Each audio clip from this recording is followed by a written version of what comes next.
Hi guys, happy Christmas. This is going to be a sort of like a early Christmas review if you like. It's the 1st of December. It's about -2 degrees where I live at the moment.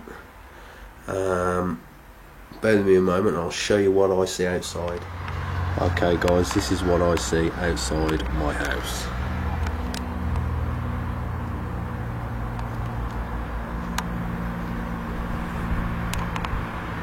Yep, pretty cold. And this leads me nicely onto what I'm gonna talk about next. Hi guys, back again. Sorry for the weird intro, but it explains basically what I did to prime these models and why.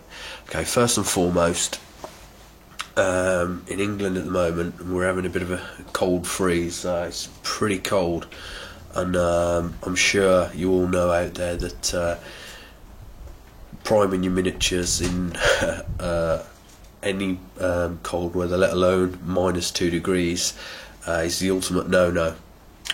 So I've been unable to prime my miniatures, and I had some new spray primer come recently, a bit of early birthday money.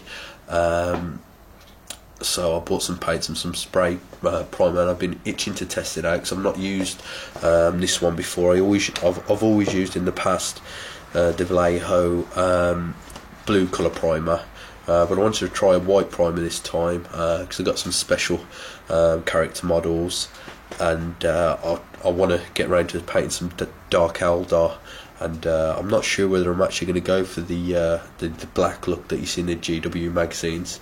Maybe go for red. I'm not sure yet. Anyway, once you go for a white primer, but as I say, too cold to prime outside.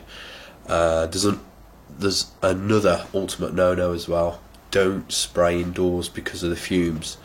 But I broke that taboo. It is now 11 PM on the night, and wife's asleep, kids asleep. What I've done is I literally spray primed in my sort of living area, if you like, and it's not a good thing to do unless you prepare yourself.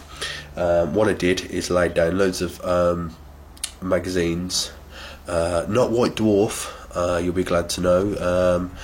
That was actually women's magazines. Don't tell the wife. But yeah, laid those down and sprayed the models. Next step, every window and every door must be opened. The good news is, it being so cold with the wind blowing, it's blowing the fumes right out of here. I don't know whether you can catch a glimpse there. Where are we? Patio doors wide open, and yeah, so it's pretty chilly in here, even though it was nice and toasty about 10 minutes ago. But we all suffer for our passion. But anyway, jibber jabber aside, if you must spray indoors, make sure that no one else is around to breathe in those nasty fumes, and make sure you get rid of all the fumes before anyone else gets there. Two reasons really: it's not fair to make others suffer. More importantly, you don't want any air bashing from your partner. Okay, so anyway, pleasantries aside and all that sort of thing, we're going to go straight into the review of the Army Painter white primer. Now, I might try and put a coloured background behind this. If you can just bear with me one moment, it might show up better. What shall we use? Give me a second, guys. There we go. Nice dark picture of Batman. Just going to hold that there, and maybe it'll enable me to focus more on the white. I'm not sure. Yeah, let's get in there a bit more. It's really hard to get white into focus, but as you can see, look, it's laid down a perfectly flat matte finish. I've noticed no blooming. It's just perfectly flat. I'm really impressed with the result. Obviously I've primed this in fairly optimal conditions, no wind, no humidity, and I got the house nice and warm anyway, so conditions were right, so I was pretty much hoping on a nice result. I followed the can instructions as regards to spraying this. You have to spray super close, and you have to do it all in one sweeping motion by keeping your finger held down on the button. You can't keep squeezing it out. By doing so you'll actually ruin the miniature, or give it an uneven finish, or give it a textured finish that you don't want. So that's the first one. Let's just brace that book so it doesn't fall. That's a plastic one, and obviously when you're priming metal miniatures and priming plastic miniatures are two kettle of fish really. So this is a metal miniature that was kindly donated by Lenny Smash84, and I primed that and it looks nice. Right, I'm gonna have to cut it here, guys. I'll be back in a second. Sorry for that interruption, guys. That was my 4-year-old waking up, informing me she needs a wee.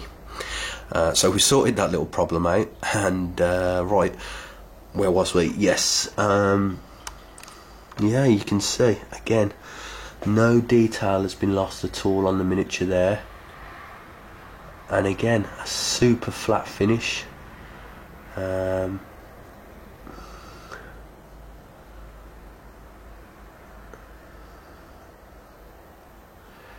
Try and zoom in again.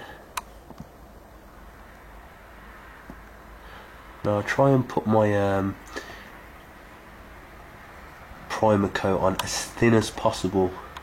So if you see a little grey showing through, that's intentional.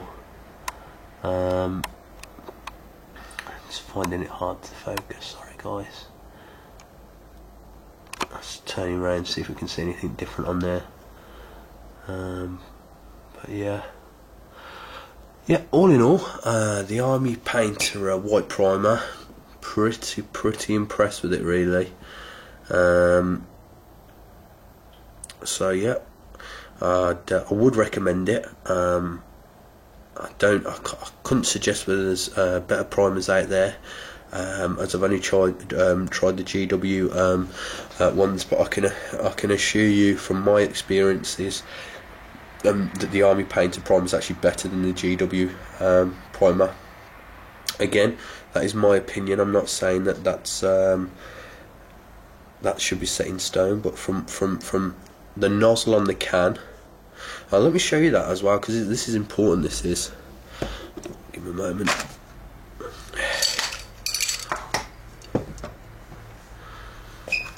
See the nozzle on the can there?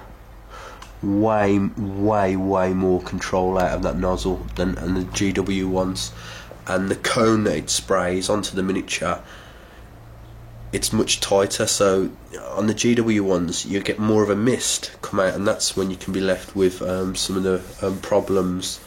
I don't see how you could get that problem with this primer. But anyway, as regards to my opinions on it, go out, buy it. Unless you know better, and there's a better primer out there, give it a go. It's worked for me. Alright, I'm going to go and shut the patio doors and the windows before I freeze to death. Okay, so thanks for watching, guys, and catch you on the next one.